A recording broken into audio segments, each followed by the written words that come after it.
In terms of foreign policy, idealism contends that a country should behave itself and its discourse in ways that reflect its own political philosophy. For instance, an idealist might think that combating poverty overseas should go hand in hand with eradicating poverty at home. The rival, traditional approaches of idealism, which is idealist approach, and realist approach, have each fought to be recognized as the best method for studying international affairs. Each one promotes a certain perspective on all of international reality and contends that it can be used to comprehend and analyze every facet of international relations. According to the idealist approach, war, the use of force, and violence should be abandoned in favor of new methods and approaches that are dictated by knowledge, reason, compassion, and self-control. Idealism in international relations. The idealism advocates a better future for international relations through putting an end to war, poverty, inequity, tyranny, force, and other forms of coercion and violence. The goal for humanity is to eradicate this ill. Idealism acknowledges that through relying on reason, science, and education, a world free of the ills may be possible. Politi- Political idealism in international relations represent a set of ideas which together oppose war and advocate to reform of the international community through dependent open moral value, the development of international institutions and international law. The idealist approach promotes morally as a means of achieving the goals of creating an ideal world. The theory of idealism in practice. The current foreign policy of the United States under the Obama administration are a notable illustration of idealism in action.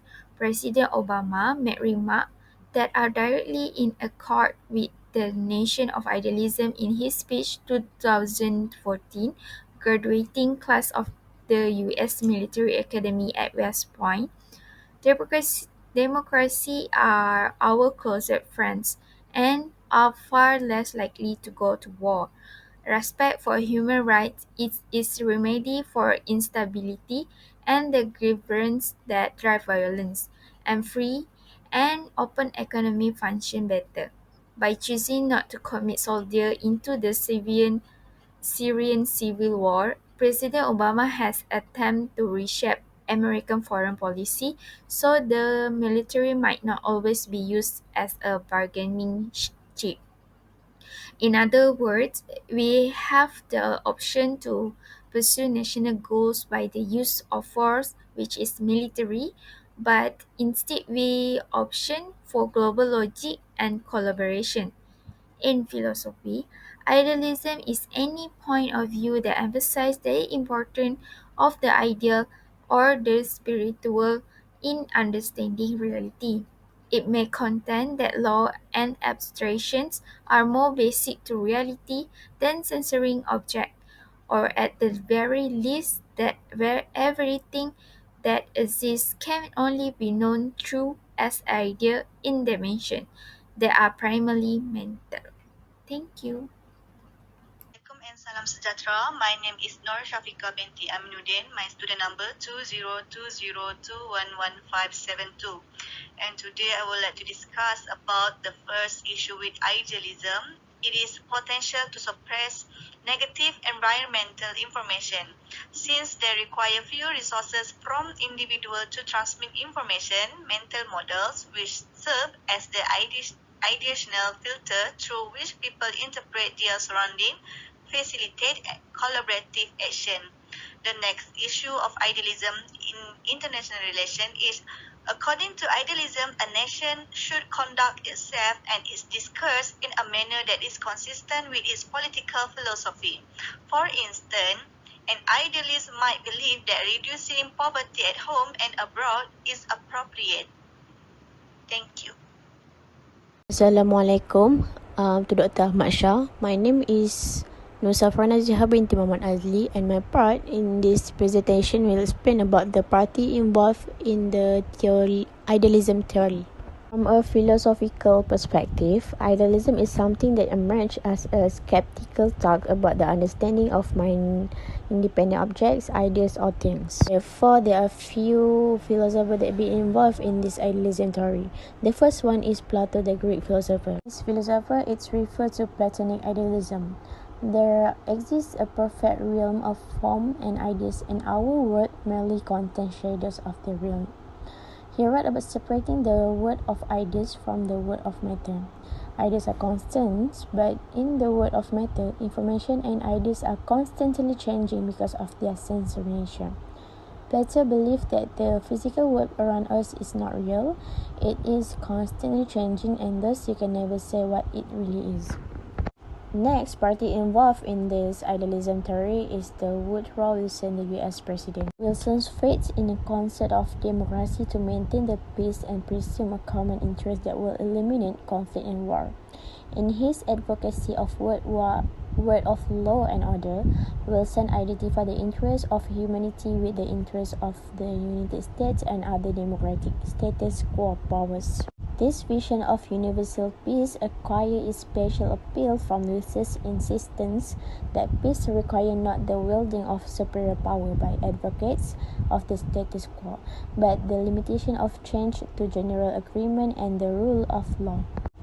Peaceful change alone was a morally acceptable burden of diplomacy. So, in return, Wilson emphasized the sense of justice, which should be accepted by everyone. He defended the international cooperation, free trade, democratic governance, and establishing the perpetual peace through the international organization with equal representation of nations. The third party involved in this idealism theory is George Wilhelm Friedrich Hegel. According to Hegel, absolute idealism is a political view that there should be an identity of being and thought in order for the human reason to understand the nature of natural world. George Wilhelm Friedrich Hegel is one of the famous German philosophers whose ideas and concepts have been embraced by many scholars for decades. According to the famous idealist, doctrines such as materialism are inappropriate because they tend to assert that natural objectives are usually not real. His analysis of idealism goes further to explain how the interaction of dialects or opposites will tend to generate the major concept that can guide human beings to have a clear understanding of the surrounding world and politics. Lastly is John A. Hobson. And this party has been highlighted in three stories, which is the first one is traditional idealism. It's the projection of a need of a centralized world state with a monopoly of legitimate force so that the peace and order in international relationship can be maintained. The second one is non-interventionism advocates, a policy of a political non-intervention, domestically as well as internationally. The last one is new liberal intellectualism, is idealist in its belief that a harmony of interests can be found in the conscious application of human reason through the planning and organization. Hi Doctor, my name is Muhammad Shahadi and I would like to present about recommendation to ensure the implementation and continuity of initiative based on idealism theory and in international relations. The first one is multilateral engagement. What is multilateral engagement? It refers to the practice of multiple nations coming together to address common global challenge and find collective solutions. Why multilateral engagement is recommended? Because of each emphasize multilateralism as the preferred approach for addressing global challenge. It also encourages states to actively participate in multilateral forums such as the United Nations and collaborate with other nations to find collective solution to shared problem. Number two is soft power diplomacy.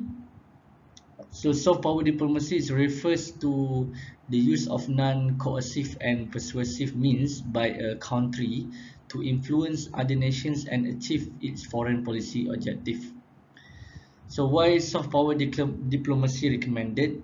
It is because of its utilized soft power tools such as cultural diplomacy, education exchange programs, and public diplomacy to build positive perceptions and influence other states.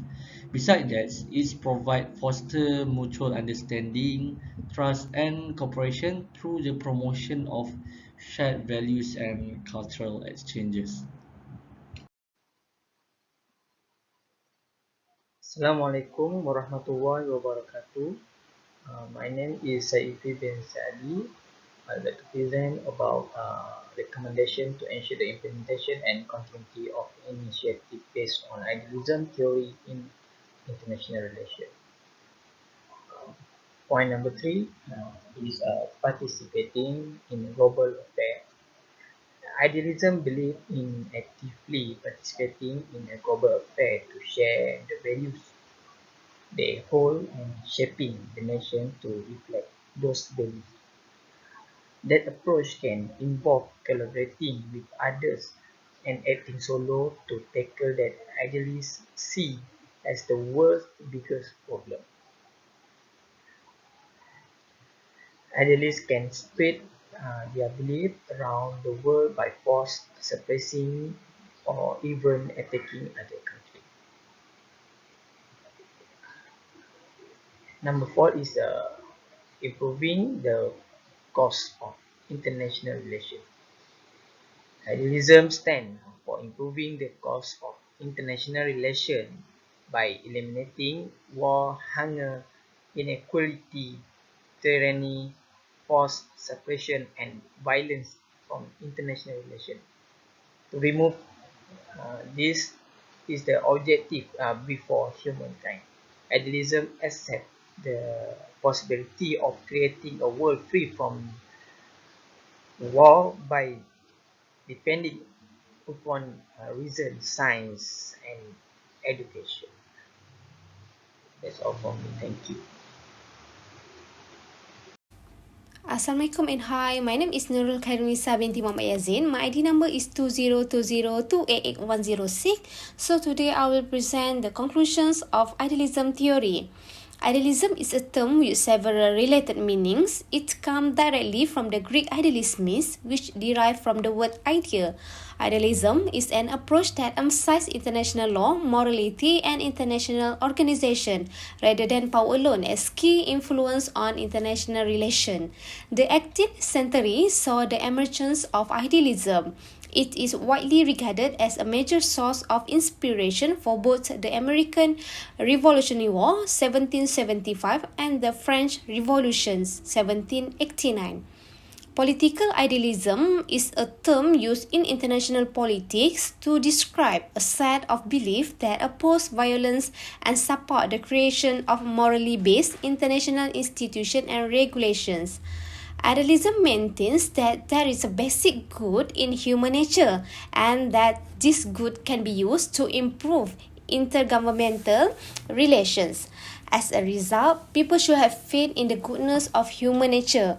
Progress on a global scale is possible because of the primal human drive to advance human welfare and civilization.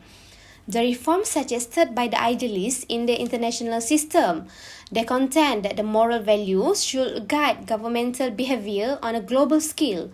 This will help to lessen the detrimental effects of power politics. The world society should endeavor to create some supranational institution in place of territorial nations that are competitive and prone to war according to the idealists.